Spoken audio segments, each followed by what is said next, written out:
बिस्मिल्लाहिर्रहमानिर्रहीम। अस्सलाम वालेकुम व्यूअर्स, कैसे हैं आप? उम्मीद करता हूं आप खैरियत से होंगे। मैं हूं इजाज़ अहमद और आप देख रहे हैं अहमद्स किचन।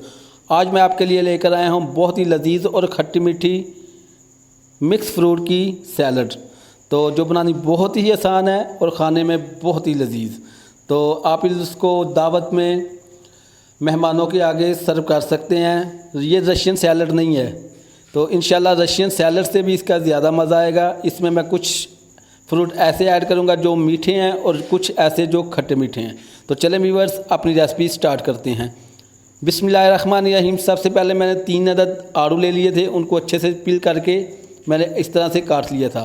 थोड़ी सी बंद गोभी और 100 ग्राम मकरूनी अच्छे से मैंने बॉयल कर ली थी।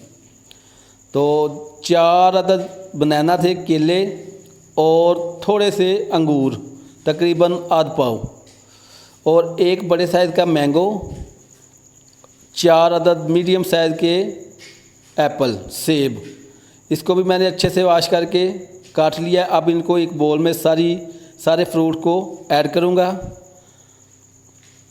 बिस्मिल्लाहिर्रहमानिर्रहीम। इससे पहले मेरी आप लोगों से गुजारिश है, जो मेरे चैनल पे नए आए हैं वो मेरे चैनल को सब्सक्राइब कर दें, बेल आइकन के बटन को दबा दें ताकि मेरी आने वाली वीडियो के तमाम नोटिफिकेशन आप तक पहुंच सकें। तो जी व्यूअर्स, इन सब फ्रूट्स को मैं अच्छे से मिक्स करूंगा और अब एक बाउल में मैं मायोनीज़ डालूंगा तकरीबन 200 ml और एक डब्बी हलीब करीम की। बिस्मिल्लाहिर्रहमानिर्रहीम। इस तरह से अब इनको अच्छे से मिक्स करूंगा और 3 चम्मच इसमें मैं डालूंगा ग्लूकोज़ के। अगर आपके पास ग्लूकोज़ नहीं अवेलेबल तो आप चीनी को ग्राइंड करके डाल सकते हैं। तो अब मैं इसको इसमें ऐड कर दूंगा। फलों के ऊपर सारा पेस्ट जो है क्रीम और मायोनीज़ को ऐड करके अच्छे से मिक्स करूंगा। तो अल्हम्दुलिल्लाह जी, ये देखें माशाल्लाह, इसमें मेरे कुछ फ्रूट्स ऐसे हैं जो खट्टे मीठे हैं और कुछ ऐसे हैं जो बिल्कुल मीठे हैं। तो अल्हम्दुलिल्लाह जी, ये मैं इसके ऊपर बादाम और किशमिश की गार्निश कर दूंगा। तो माशाल्लाह लुक चेक करें व्यूअर्स। तो आपसे गुजारिश है, अगर आप लोगों को किसी चीज़ की समझ ना आ रही हो तो आप मुझसे कमेंट बॉक्स में पूछ सकते हैं।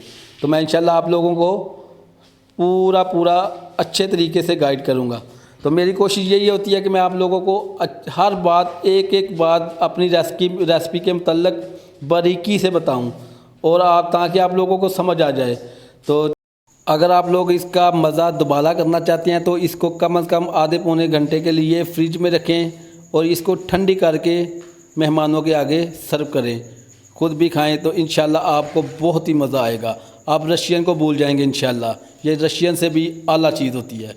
तो चलें व्यूअर्स, आज के लिए इतना ही काफ़ी। मिलते हैं इंशाल्लाह अपनी नेक्स्ट वीडियो में। मुझे दुआओं में याद रखिएगा, अपना ख्याल रखिएगा और मेरे चैनल को ज़रूर सब्सक्राइब कर दीजिएगा।